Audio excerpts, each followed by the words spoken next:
All right, welcome everybody to the Lakers Legacy Podcast, where the Lakers made a shakeup, or should I say, a shake Milton up, because when one door closes, another Dorian Finney-Smith opens. Oh my God. Lakers trade DLO gone, sad. DFS good, but we have questions. LeBron James, he's 40 years old. Whoa. All that to say, it's been an eventful end of 2024 for the Los Angeles Lakers, and it doesn't look like things are going to slow down in the new year anytime soon. I'm your host, Jonathan Hernandez, and I'm joined by my co host, Tommy Alexander. Tommy, hope you had a Merry Max Christmas. A lot has changed since last we spoke. How are you holding up with all of those changes? I'm holding up well. I just want to say you cooked so hard on this intro. So I Just want to like give you Rob, props. It's just like Rob, exactly. I'm carrying over Rob's energy into this intro. So nice work. I appreciate it. All right. So today in this episode, we are mainly going to focus on talking about Dorian Finney-Smith. To save time, we'll save our thoughts on Shake Milton's game for a later episode. We'll also do a little D'Angelo Russell you googly in the second segment. But first, Tommy, let's just dive right into things. Let's dive into the DFS deal in particular. So the Lakers traded D'Angelo Russell, Maxwell Lewis, and 3 seconds. They are their own seconds in 2028, 2030, 2031, something like that. Might be 2027. Regardless, they are trading D'Lo, Maxwell Lewis, and 3 seconds for Dorian Finney-Smith and Shake Milton. In the process, the Lakers have also dipped below the second apron line by about $3.5 million. They were only about 30K below that line. So that could prove potentially meaningful if they further make a consolidation trade down the road and want to sign another free agent. So, what are your thoughts on just this deal in general? We can keep it short. The Lakers finally got DFS, but they get him without any first round pick going out. Even when some fans were imploring for the Lakers at last year's trade deadline to trade D'Lo and a 2029 first to get DFS. And you and I both were like, that is insane. Don't do that. Not even for the first alone, but also just don't trade D'Lo. So thank God the Lakers didn't do that. Thank God the Lakers waited, because once again, just like 2023, as I've been saying this entire time, patience paid off. The Lakers did not lose leverage by being such a terrible team come December, quote unquote. In fact, at 18 and 13, the Lakers are fifth in the West. And in my opinion, they've only gained leverage with this move. So, as I've been telling you, Tommy, the Lakers were going to make a deal. They had too many expirings on their books not to. And the last trade deadline that Rob had multiple expirings at his disposal, not just one expiring like he did the last trade deadline with Torian Prince's 4.5 million expiring deal, but multiple expirings. When he had that at his disposal, the last trade deadline he traded for Rui Hachimura, D'Angelo Russell, Jared Vanderbilt, Malik Beasley, and Mo Bamba. Now, he's not going to trade for all of those players again, or that many players, simply because we don't have an expiring $47 million to take off of our books. But the Lakers made a part one trade. Whether they make a part two or part three trade, we'll see. But so far, so good. What are your thoughts on the deal in general? Yeah, so I think like high level, it's a good trade, right? I mean, it's like I'm not going to say, "Oh my God, I'm overwhelmed. We fleeced them." I'm not going to say like, "Oh, I'm underwhelmed. This doesn't move the needle." I think it's right there is like a solid trade. I think it made sense for both sides. I think the first round pick for essentially expiring DFS, because I mean, he has his player option. I guess he and his agent will see what the market is, right? But it seems like in this rising cap world that like there's no reason for him to not opt out and try to get an extension, at least even with just us. But it the 3 second rounders, it's like if you think of Maxwell Lewis as another second rounder, we'll call it D'Lo in 4 second rounders. The Warriors paid net 2 second rounders for Dennis Schroeder, and Dennis Schroeder, first of all, is a lot worse, I think, in most situations than DFS as like an overall, like, I mean, unless you really have a specific need for a scoring point guard, like I'd say like DFS alone for overshooter is at least 1 round pick more. And then, Mhm. we're not going to go into the details on Shake, but like easily swapping Maxwell for a guy who can actually play today, and sort of Yeah. limiting these like deep bench developmental spots that we've been using on all of our young guys. Like we've talked for months and months about that, right? Even before the season, like that in and of itself carries like a strong value. So like market value wise, I feel like we got a really good value. I feel like the trade was very comparable, if not slightly worse than the rumored like Conchar deal with Memphis that almost happened, I guess. So like based on that market, I think we got a fair price. And DFS is just like it.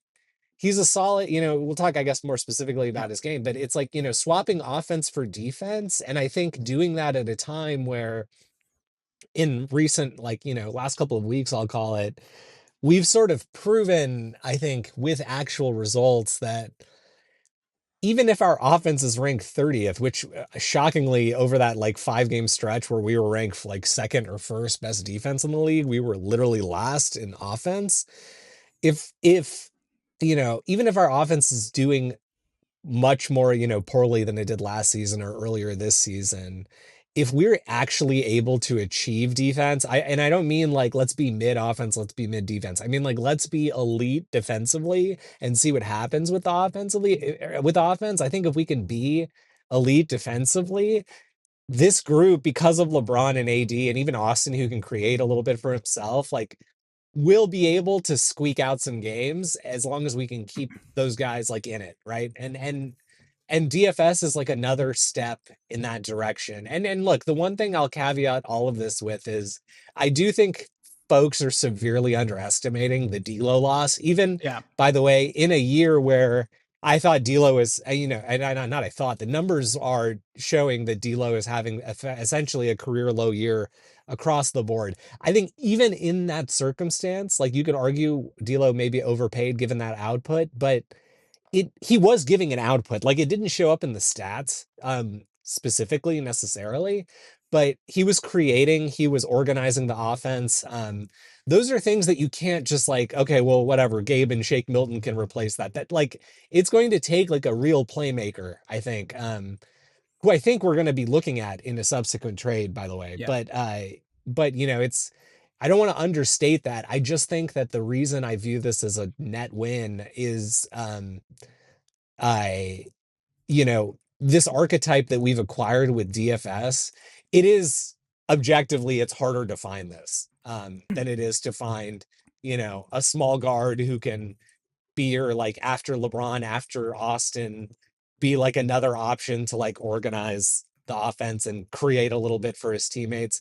It's not that it's easy to get it, but it's easier to get that than it is to get a 6'7", 7 foot wingspan, 220 pound, like A-rated wing defender, right? Who can Yeah. also incidentally hit a three. And to get that kind of guy for less than what we were paying D'Lo and even honestly less than what we were currently paying Rui, like it's just overall I can't knock the trade. It's to me a clear win.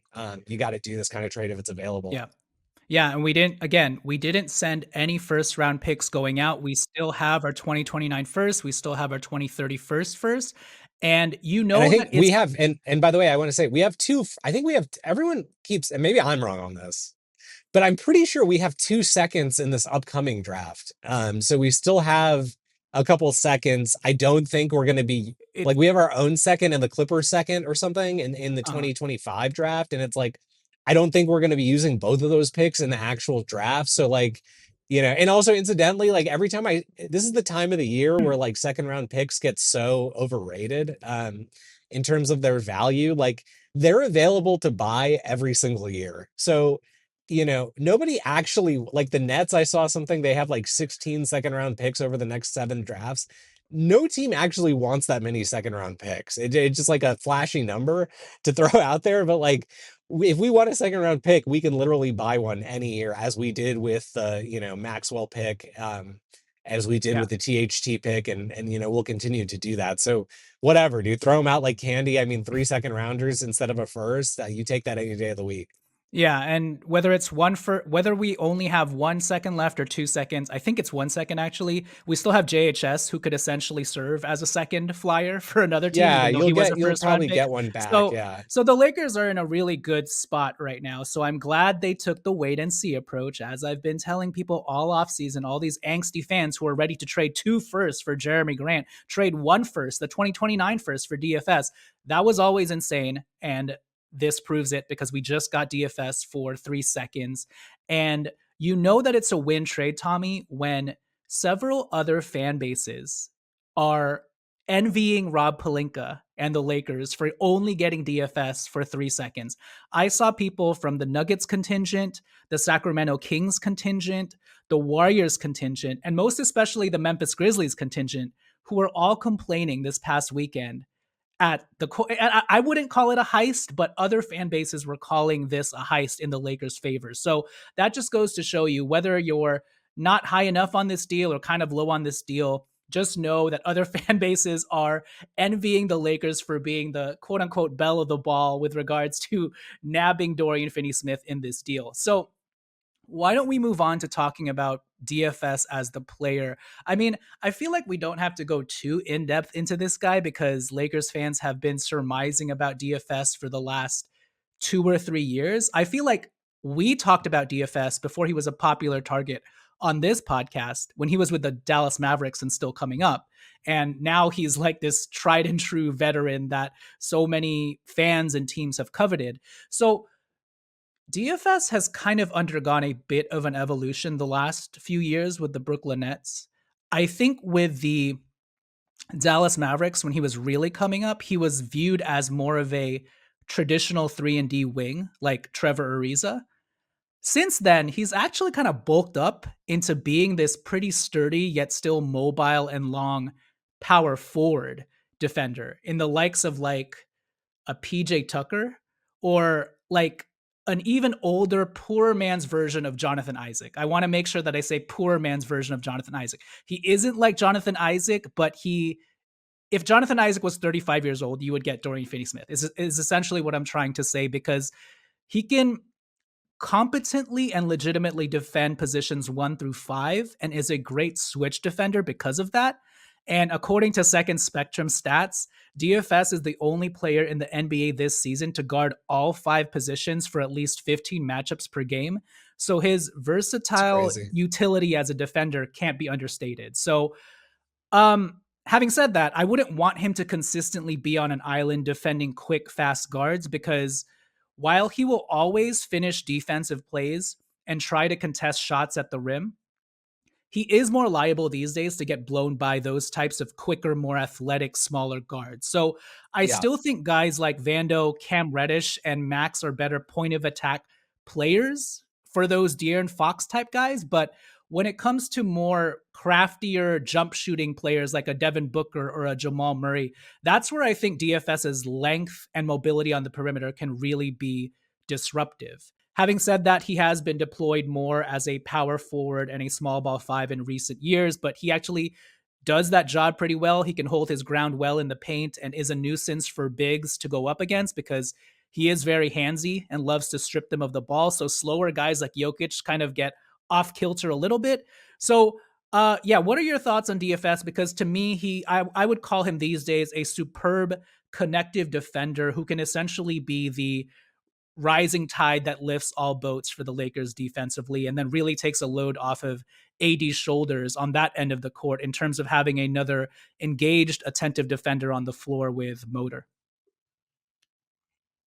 Yeah, definitely. And just to level set, and you kind of touched on all this, but I will give my assessment of DFS because I feel like we're getting a really good player. I just don't feel like fans understand necessarily what we're getting. And I feel like that might lead to some disappointment potentially, right? I think when I'll focus on two things. I think DFS is an average or above average shooter. I don't think he's elite. So Yeah. I think his 40% numbers with the Nets, like, hey, look, if he can keep that up, great. I wouldn't count on that. I would count on him to be closer to his career average of 36, which Yep. incidentally is still lower than like what he's he shot with the Mavs, he was like 39% during his stint with the Mavs.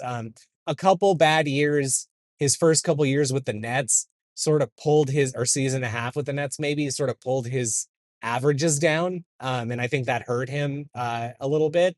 But it seems like he adjusted and he's a little bit back. But well, okay, I won't count on 40%, but he's an above average shooter. Defensively, I think a lot of fans associate like, oh, that person's an elite defender with their point of attack defense because that's what gets the most visibility when you're just like watching a game casually.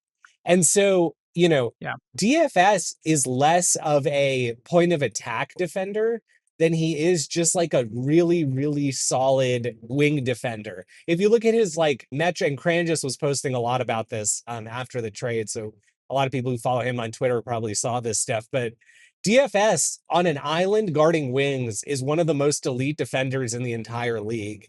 That said, he's helping you more against like your Jason Tatum, Kawhi Leonard, Paul George, like that sort of archetype, maybe even Anthony Edwards. Like he's going to be more effective against that kind of archetype than, to your point, against like De'Aaron Fox, Steph Curry, guarding those guys at the point of attack. And that's sort of similar to Vando, but Vando I think is a little more nimble and does a little bit Yep. better job against those types of guys at the point of attack. But again, to your point, like Max Christie, Gabe Vincent, those are the point of attack defenders on this roster.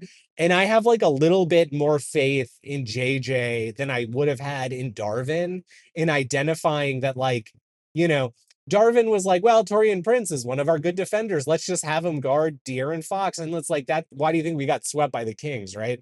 It's like you have to understand the relative strengths and weaknesses of your players. And I think JJ will be much faster to realize, and if he doesn't already realize, that like DFS's value is guarding the big twos and the threes, and even now the fours, like Jaren Jackson Jr., Yeah. he would match up really well against in a potential playoff matchup.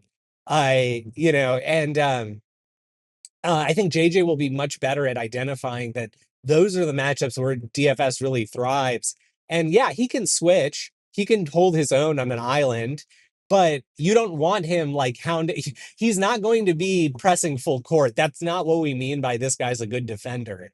And so like I think the result of that is, DFS, especially as he's finding his way here on the bench, figuring out his spots, relative low opportunity, certainly in the first few weeks that he's here. DFS, I think, is going to have some zero offensive games, and he's going to have some games where he gets weird matchups and he gets switched, and people are posting highlights of him getting cooked, like by 6'1" guards who are running 100 miles per hour, and everyone's going to be like, what did we do? He shouldn't be defending those types though, as we've like yeah. as we've said, right? But like, in a switch, he gets caught, and then like that's the, you can just see it, right? Like the Twitter posts of like, oh, he put up 0 points, and look at this clip of him playing defense, and it's like an out of context switch where like some 6'1" guard is just like blazing past him. Like that's not the point of him. The point of him is like he can have it's kind of like almost Caruso, but maybe a little bit better offensively. Like he's going to have those games where he has just a zero output offensively, but his team defense is so good. His instincts affecting shots around the rim is so good that it's just going to like unlock so much for us. Like every moment you've had over the last couple of years, and he's done a little bit better job of this, so I'm not trying to throw him under the bus, but like when Rui is guarding a guy one-on-one and the guy gets to the rim and Rui like doesn't really give a contest at the rim, and it's like, okay, this little guard just got to right to like a 6'5" guard took Rui right to the box and like shot right over him. Like that's not happening with DFS. And like as a help defender, that's not happening with DFS. And like, he's going to be contesting all kinds of nonsense. His 7-foot wingspan at the rim, coupled with AD, and coupled, by the way, with DFS's strength. Because like, if you look at this guy, like this guy is like not trying to play around, like sort of the stuff that we were talking about with like, this team needs an Isaiah Stewart type. Like DFS is not that level, but of like crazy physicality, but he's trying to fight with people. He's not trying to like make friends and like play like Rui at the rim. He's trying to like not hurt somebody, but he was trying to like make his presence known. And Yeah. I think that like that is a big thing this team was missing. And I think like when you factor in DFS into our forward rotation and you're considering him, next, it seems like we've accepted AD as the center, right? So it's like considering LeBron, Vando, and when he ever comes back, and Rui, like DFS fits so nicely in there. He's just more like bodies and solid, kind of rounds out that group really well because you have Vando, who's like more focused on defense and rebounding. You have Rui, who's obviously an elite perimeter shooter and a lot more focused on getting his own offensively. And now you add the perfect two-way guy there. Mhm. A guy who's not as good as either of those guys, maybe like, maybe not as good as Vando at a point of attack defense, or guarding on the perimeter, maybe not as good as Rui as a perimeter shooter, notwithstanding this year's results, but a guy who you can trust on both sides. He has to be honored as a shooter by opposing defenses, and he's going to compete at like, we've talked about this many times. We don't need B-level defenders. We need A-level defenders on this Yeah. team. And like, he is a legit A-level defender, like top 10 percentile in the league, guarding bigger wings, and And threes and fours. So, and it's, sorry, yeah, you go you ahead. brought That up a was all I really had to say. no, you brought up a really good point because you talked about how because to me, if I could like sort of further encapsulate what you're trying to say, you brought up Rui Hachimura, you brought up Jared Vanderbilt, their strengths, their weaknesses. How many times over the last 2 years have Lakers fans wished that they could essentially fuse Rui Hachimura and Jared Vanderbilt into one player? You know what I mean? Where it's like at certain points in different series, Rui Hachimura got played off the floor because he couldn't hang defensively, and then Jared Vanderbilt got played off of the floor because he couldn't hang offensively. Well, Dorian Finney-Smith is like a fusion of both players where he doesn't have the ceiling that both players have with regards to Rui. He doesn't have Rui's offensive ceiling. Jared Vanderbilt, he doesn't have Jared Vanderbilt's like playmaking and point of attack defense ceiling. But with regards to like a happy medium, Dorian Finney-Smith is like the perfect in-between forward with regards to Jared Vanderbilt and Rui Hachimura that can do a little bit of everything, that perfectly slots into that role, especially with Jared Vanderbilt still up in the air, his health status still up in the air. And so, yeah, from that point of view, in terms of being that glue forward that connects both Rui and Jared Vanderbilt together, I'm very excited by that. And I'm also very excited by the possibilities of if and when Jared Vanderbilt returns, what that could look like, having both Vando and DFS out on the floor at the same time, wreaking havoc. And I'm glad that you brought up DFS's physicality and strength because I feel like that combined with his motor, because this dude is always going. He never stops. Yeah. Even if he gets blown by, he will try and contest that shot at the rim. And that type of mentality and that type of grit, it's both tangible but also intangible. That type of stuff is very valuable for a team like the Lakers who are currently undergoing sort of like an identity shift towards more of the defensive end.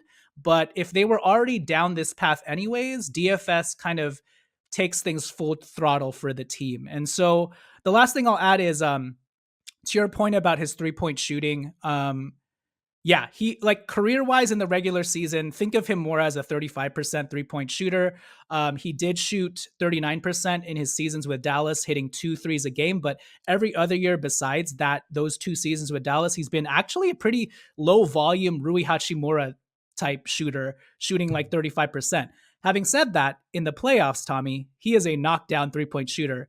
In the playoffs through 35 games, Dorian Finney-Smith has shot 41.7% from three, hitting 2.33s a game. So he's hitting them when it counts. So that's amazing. Hopefully that doesn't change when he dons a Lakers uniform. But yeah, keep your expectations in check with the shooting and him just adjusting to the offense and whatnot and where he's going to get his shots, even though we know where he's going to get his shots on the baselines and above the break threes, which he shoots very well at, or he shoots very well from above the break threes.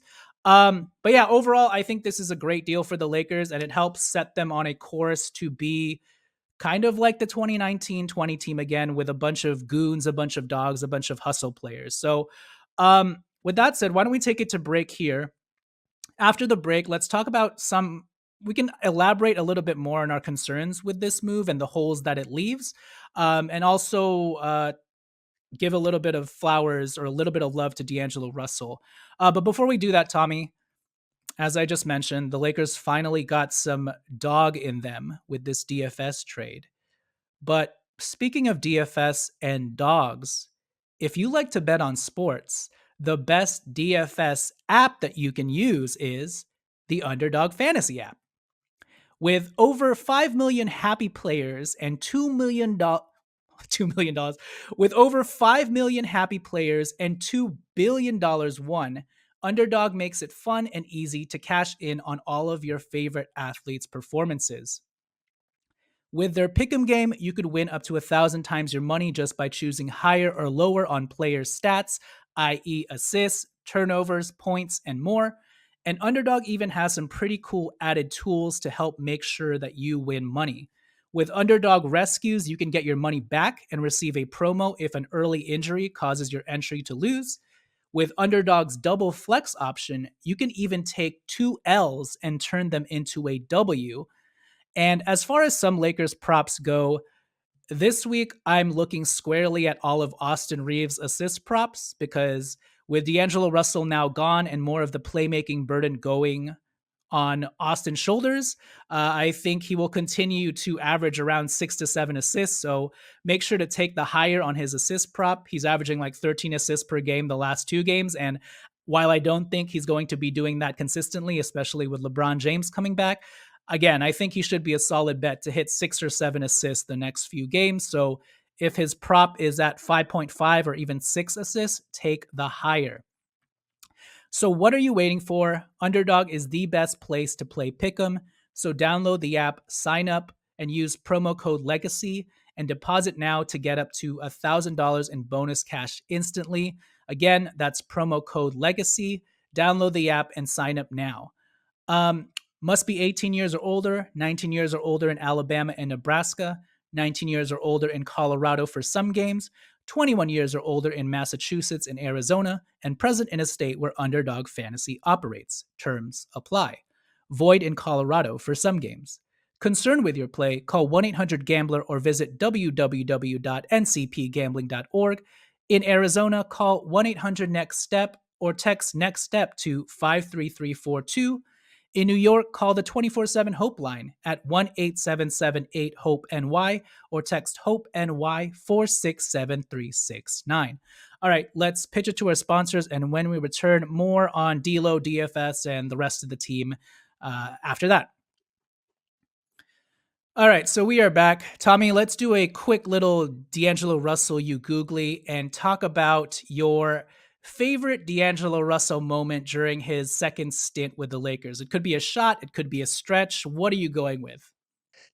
There's actually been a lot, so it's hard to There, say. I I know. think like that first year he was with us in the Memphis series, he had a couple good games, but in particular, like game 6, I think it gets lost in that series because we ended up blowing Mm, them out in that game. right. But part of the reason we blew them out is because D'Lo just came out like guns blazing. I think he had double-digit scoring in the first quarter.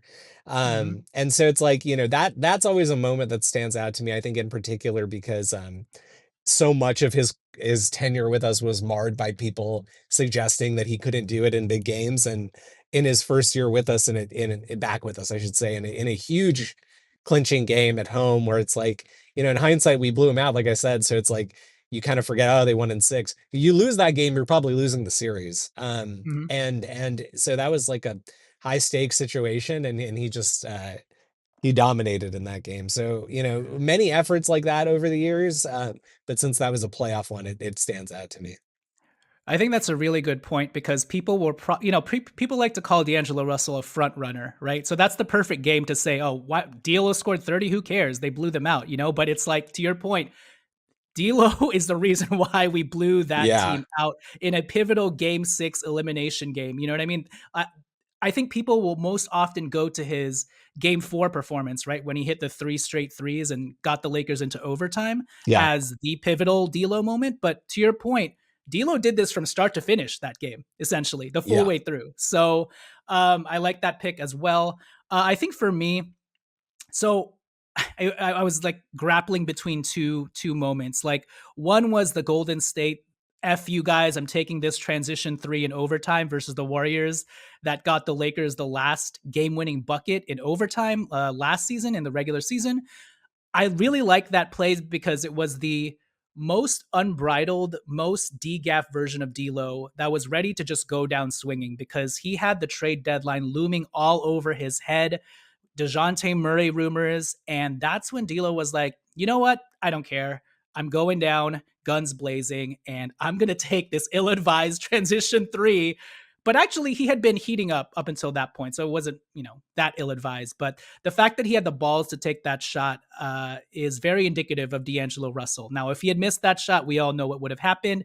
But I'm glad he hit that shot. But I think for me, my real uber hipster moment, that favorite D'Angelo moment, would probably be, this is going to be, I don't think people are going to expect this. I don't think you're going to expect this, but I'm going with the Denver game 4 game this past playoffs Oh wow. where we lost 1-4, in that series. And all people will remember out of that series is that D'Angelo Russell had 0 points in game 3, right?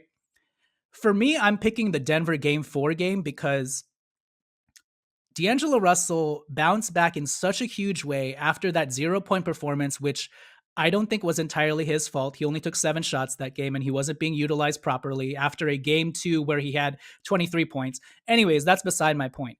Regardless, the Lakers were down 0-3. D'Angelo Russell had 0 points. Everybody was talking about him on the bench, looking at his phone, not joining the huddle. Things could have easily cratered from there, Tommy. We should have just been swept right there. But D'Angelo Russell was like, you know what? No, I'm going down swinging once again. He had 21 points, 4 rebounds, 4 assists. He hit 4 threes.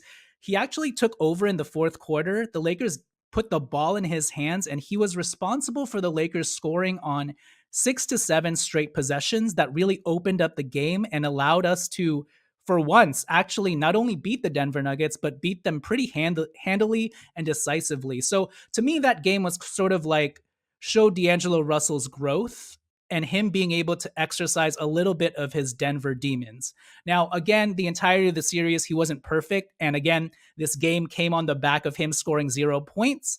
But I feel like this was a good, bounce back D'Angelo Russell game where he showed his relentlessness. So weirdly, this was my favorite D'Angelo Russell moment because people also love to hammer home the point that he can't play well against Denver. But last year, he actually did. He wasn't consistent every game, but he had 2 really bang out performances against Denver.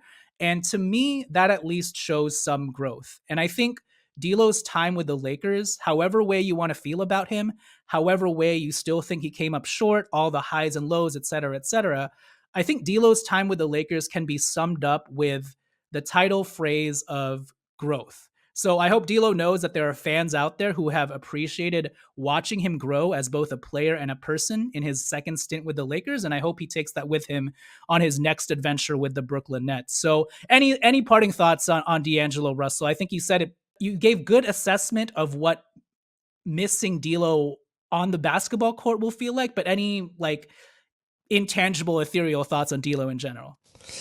Yeah, I think when we talked about it, so this is like the unofficial D'Angelo Russell podcast because our podcast sort of started with him. Sure is. And we joke about that a lot, but I really do feel like D'Lo is overall like one of the more misunderstood players that I've watched in my entire however many almost 30 years of watching the Lakers. He it's just like I think, and this is going to be a psychologically relieving thing for a lot of people who did like D'Lo on the team. It just always felt like the narratives around D'Lo didn't really match what you were seeing with your eyes. And this is like what becomes hard as a Laker fan. And when you hear these former players like rag on Laker fans as a whole, there's a significant portion of I'll call them quote unquote fans who are Laker fans who don't actually watch games. And I mean some of the most aggressively pro Lakers people I've met. who you'll talk to them and it'll be like, oh yeah, I've been a Laker fan since 1981. I haven't watched a game in 6 years. And it's like, okay, you know what I mean? And it's like, there's a lot of those types of fans opining on things. And that just comes with the territory, I think, of being a Lakers player because the fan base is so big. But it felt like with D'Lo that for whatever reason, that stuff became so much more, even more exaggerated. And I think it's, his style of play doesn't pop in highlights all the time. The types of things he says in interviews that people see in clips on Twitter don't always like, come across with that like Mamba mentality or whatever people want to say. And I think that really had created a situation with D'Lo where it was hard for people to just accept like the things he did that were positive, which were like numerous. Okay. And it felt like this was the first year where we had a coaching staff that understood what D'Lo brought. And yeah, they ended up bringing him off the bench too. But even when D'Lo played 30 games with us, again, it was a significant sample where he was putting up career low numbers overall in that sample. And they were maybe trending up towards the end, but career low. And notwithstanding that, our coaching staff understood this year that he was having a better year defensively than he normally does, and that he was like still providing the offensive creation and stuff like that, that was very much needed on the roster. And so most nights he was not the guard playing the least amount of minutes despite the poor performance, just by physical or like literal sheet stats. So, I wish D'Lo the best. I think like it sounds like from the fact that the waiver rules this is like so weird to me, but the way the waiver rules work now, it seems like he's likely to stay with the Nets for the rest of the year unless he gets traded again. Probably not going to be waived. I hope he has a career second half of the year. I hope he gets his contract on a team that like, has more of a need for him and can appreciate him, because I still think he's like a really, really, really solid and underrated player overall. He just, he didn't, for a variety of reasons, it never fully, I shouldn't even say this. I want to say like it never fully worked out. He literally had a borderline MVP type numbers not MVP, all-star type Career. numbers last Yeah. year. Yeah. Career numbers essentially across the board, including when he was an all-star. And, he probably would have been in the all-star conversation if our team was as good as they are this year record-wise, heading into February, right? So or heading into the new year at least. So, it's like yeah, I just think the one thing about this DFS trade that makes me not Okay, fully wait, wait. like, go ahead. Okay, so this is where I was gonna go with that. Before you say that though, and this is kind of I'm gonna couple this with what you're about to say, but Hmm. given what you said about him coming off the bench, isn't it? Don't you feel like it's unfortunate that things played out the way that it did? Because I think both you and I understand that D'Angelo Russell, at his expiring $18.7 million salary, made the most logistical sense in a trade to be moved off of, right? But let's say in another world, let's say D'Angelo Russell had Gabe Vincent's contract, $11 Yeah. million for the next 2 years. Don't you feel like it's a missed opportunity that we finally got a very open D'Angelo Russell who's ready to embrace a lesser role off the bench? You mentioned he's having a down year, but when you put that into the context of a 25 to 27-minute bench guard, Tommy, isn't 12 points and 5 assists all you could ask for from Yeah. that I type of mean, guard? and And with D'Angelo the Russell was shooting, doing that. trending up. No, I think Right. you're absolutely right. I just think, yeah, and we talked about this many times. Like the thing that's scary about trading D'Lo is like, it's not like, oh, well, D'Lo is a zero. So like where anything is an upgrade. That's like the attitude a lot of people had. And I think we're about to see, right? I think we'll get like a nice little defensive boost from DFS, but I actually think DFS fitting in here is not going to be as smooth of a transition as people are expecting. And I think a big part of that is because we now lack this guy. And you can say, oh, 5 assists, big deal. 5 assists off the bench when nobody else is able to do that. Like that's not just like, oh, he fell ass backwards into 5 assists. He was creating those assists out of thin air. And that is not, and that doesn't count the hockey assists and the dribble penetration that led to a pass that led to another His pass. screening and in JJ Redick's offense His that he knows off-ball very well, screening so as a point guard, he said multiple. I mean, like we saw in the last game that like uh not it's not really a Spain pick and roll, but the like off ball screens where like he was setting screens for AD for lobs. AD, yep. Like we saw them run that against the Kings for some easy buckets. So like, it is unfortunate because I think a lot of people, and this is another thing, like even post trade, a lot of people where I saw the takes were like, well, we were probably not going to keep D'Lo anyway because he wants to be a starter. And to the point you just made, like I don't know that that was the case. I think there was a chance we were going to be able to keep him for MLE type money to be a bench player. And I think his family Yeah. likes it here. He's made plenty of money. I don't get the sense that like he's married, he has kids. Like he's relatively grounded, compared to the D'Lo that we drafted. Yep. And I think that like, you know, money was not necessarily everything for somebody like him. And at this stage in his career and this stage in his like personal life. And so, that's why go ahead. Don't you think it's a shame that, my big what if for my big what if for D'Lo is not only potentially keeping him as a bench guard, but don't you think my biggest what if is don't you think DFS alongside D'Lo Yeah, is such a exactly. tantalizing prospect? Because this last year or so, Tommy, because of Vanderbilt's injury, we never got to see D'Angelo Russell flanked by a legitimate 6'9" versatile defender who could fully make up for his defensive shortcomings. To the extent that we did see that, it was with Jared Vanderbilt healthy, and the Lakers made it to the Western Conference Finals with D'Lo and AR starting. And it You know, looked elite.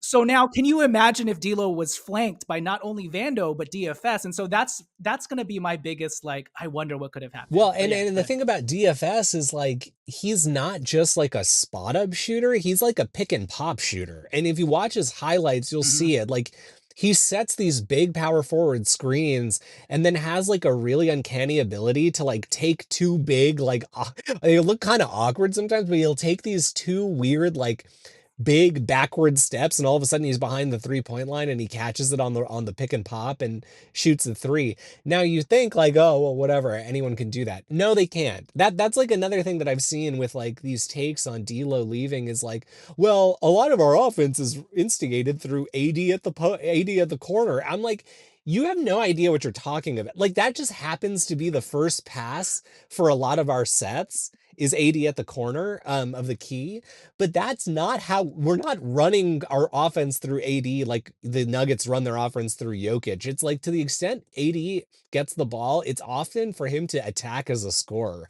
It's not AD is running the offense through the pinch post. Like AD's assists are career where they've always been.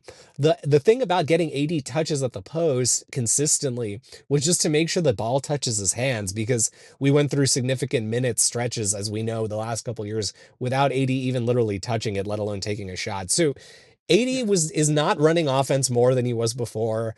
Austin slightly more. He's slightly advancing in that category, but like we have really created a creation gap here now. And I think that like, like I was saying earlier, I do think that gap is going to be at least at a like poor man's level.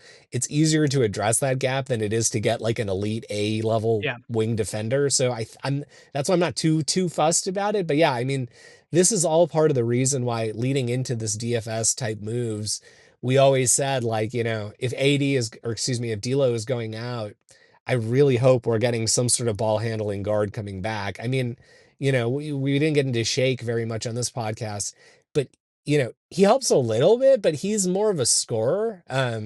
Yeah. Like he's almost a more like a Lonnie Walker type of archetype. Hmm. If we're thinking about that type of role, but and he doesn't really give you that much more over D'Lo defensively, other than he's got better measurements.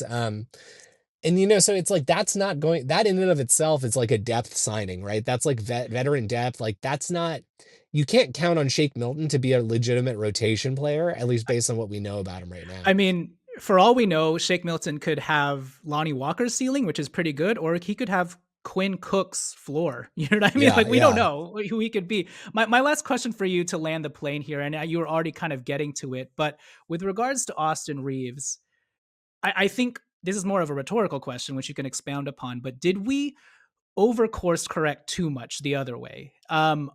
Offensively, are we once again overestimating who Austin Reeves can be as a point guard? Austin has been amazing the last two games. Career high 16 assists the last game, 26 assists the last two games. But people seem to be forgetting that Austin also had 8 turnovers combined in those two games as Yeah. well. So while acknowledging that Austin has looked better playmaking wise recently and looked way more comfortable, he's still on the year, Tommy, averaging his worst assist to turnover ratio in his career. 5.5 assists to a career high 2.4 turnovers. Now, maybe that gets better because he's more comfortable with the ball in his hands, yada, yada. But my biggest worry going defense, going fully going the DFS side of things was that we would, as we've done in the past, fully course correct the other way. Is there another shoe still to drop with regards to another trade that gets us more primary ball handling help? The Shake Milton edition kind of makes me question whether there is another shoe to drop with regards to primary creation. I feel like they're like, yeah, let's use the Shake Milton band-aid and hope that Dalton Connect, Gabe Vincent, and Austin Reeves, rising their level of on-ball play is enough.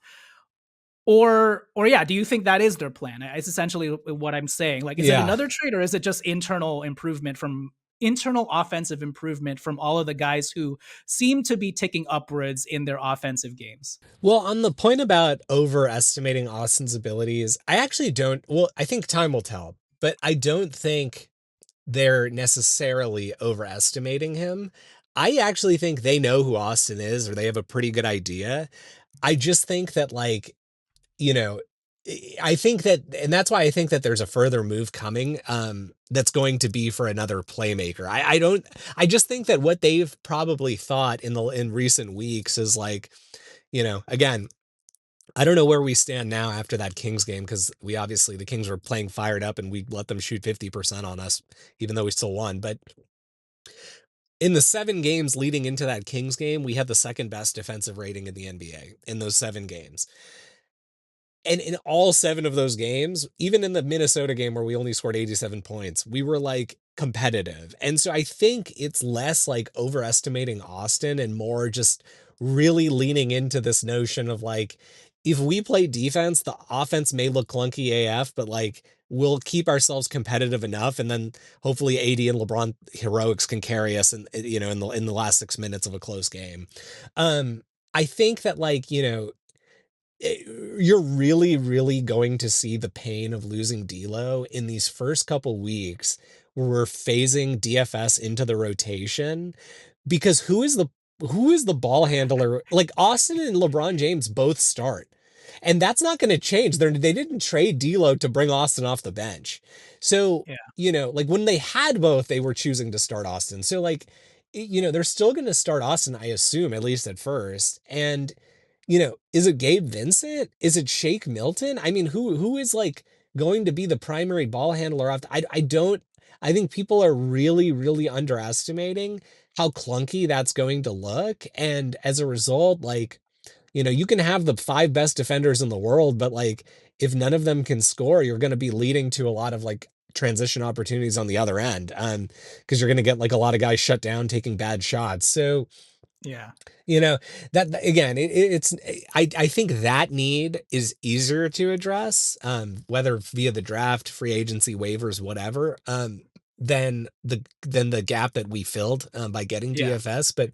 But yeah, I just really, there's going to be a transition period, and I think there's going to be a period of a couple weeks where I can already tell that like folks are going to be sort of underwhelmed by this DFS trade because they didn't, and it's nothing to do with DFS. I think it's just people are not fully realizing what we're losing with D'Lo going out.